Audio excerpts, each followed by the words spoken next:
Series জয়ের সুযোগ দেখছেন মিরাজ।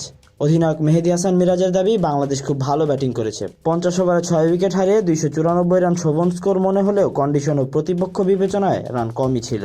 ম্যাচ হেরে গেলে সেটা আরও বেশি মনে হয় স্বাভাবিক। ব্যাটিংয়ের দুর্বলতাগুলোও তখন বড় হয়ে ধরা দিচ্ছে। 300 বলের গেমে 155টি ডট খেললে তা হওয়াই তো স্বাভাবিক। অর্থাৎ 50 ওভারের ম্যাচে 25 ওভার 5 বলে কোনো রান হয়নি। ডট খেলায় মচ্ছব করেছেন মিরাজ নিজেই। 73.26 স্ট্রাইক রেটে ব্যাটিং করে দলকে ডুবিয়েছেন তিনিই। যদিও মিরাজ বলছেন ভালো ব্যাটিং করেছেন তারা। 150-র বেশি ডট খেলা দলের অধিনায়কের ভালো ব্যাটিং করার দাবিটা কতটা গ্রহণযোগ্য তা কোচিং স্টাফই বলতে পারবেন।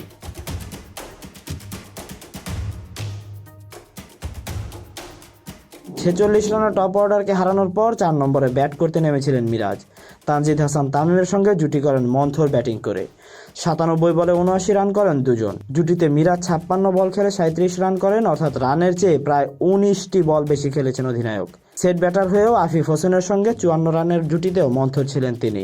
ডট খেলা নিয়ে প্রশ্ন ওঠায় মিরাজের ব্যাখ্যা হলো, আমার দরকার ছিল দলকে ভালো একটা জায়গায় নিয়ে যাওয়ার। আমি রানের জন্য খেলেছিলাম, চেয়েছিলাম 40 ওভারে ভালো একটা স্কোর দাঁড় করাতে। আমি বুঝতে পারছিলাম এই উইকেটে 300+ রান করলে ভালো, তাই রানের জন্য খেলছিলাম। 101 বল খেলে 74 রান ব্যাটার করা বলছেন রানের জন্য খেলছিলেন তিনি। মিরাজ দলকে 198 রানে রেখে আউট হন 37 ওভার 3 বলে। মাহমুদুল্লাহ রিয়াদ ও জাকের আলী ওখান থেকে শুরু করেন। 74 বলে 96 রানের জুটি দুজনের। শেষ ওভারের 5ম বলটি হাওয়ায় ভাসিয়ে সীমানা ছাড়া করতে চেয়েছিলেন জাকের। ব্যাটে বলে ভালো সংযোগ না হয় বাউন্ডারি লাইনের ভেতরে ক্যাচ হন তিনি। এই জুটির প্রশংসা করে মিরাজ বলেন, যেভাবে রিয়াদ ভাই ও জাকের আলী শেষ করেছে এটা অনেক ভালো ছিল। তারা ওভাবে না খেললে আমাদের রান আর কম হতে পারত। তবে সব মিলিয়ে আমরা ভালো ব্যাটিং করেছি। ওয়েস্ট ইন্ডিজকে 295 রানের লক্ষ্য বেঁধে দেওয়া বাংলাদেশের বোলিংয়ের শুরুটা ভালোই ছিল। ধারাভাষ্যকারদের মতে প্রথম 10 ওভারে নাহিদ রানাদের দাপট ছিল। 94 রানে 3 ব্যাটার আউট হয়, আশার আলোয় ছিল দল।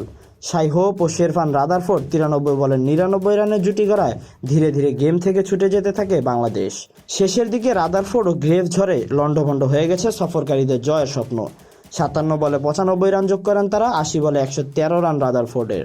মিরাজেরও মনে হয়েছে শেষের 20 ওভার বোলিংয়ে নিয়ন্ত্রণ ছিল না। উইকেট যেরকম ছিল স্পিন ওই রকম হচ্ছিল না। প্রায় 30 ওভার পর্যন্ত খেলা আমাদের নিয়ন্ত্রণেই ছিল। শেষের 20 ওভার ওরা যখন চার্জ করে খেলেছে তখন গেমটা আমাদের কাছ থেকে চলে গেছে। এরপরও আমার কাছে মনে হয় অনেক ইতিবাচক দিক আছে। হার দিয়ে সিরিজ শুরু হলেও মিরাজ আশাবাদী আজ দ্বিতীয় ম্যাচ জিতে লড়াই জমাতে পারবেন। এখনও সিরিজ জয়ের সুযোগ দেখেন তিনি। এখনও আমাদের সুযোগ আছে। একটি ম্যাচ হেরেছি, পরের ম্যাচ জিততে পারলে সিরিজ জেতার সুযোগ আছে।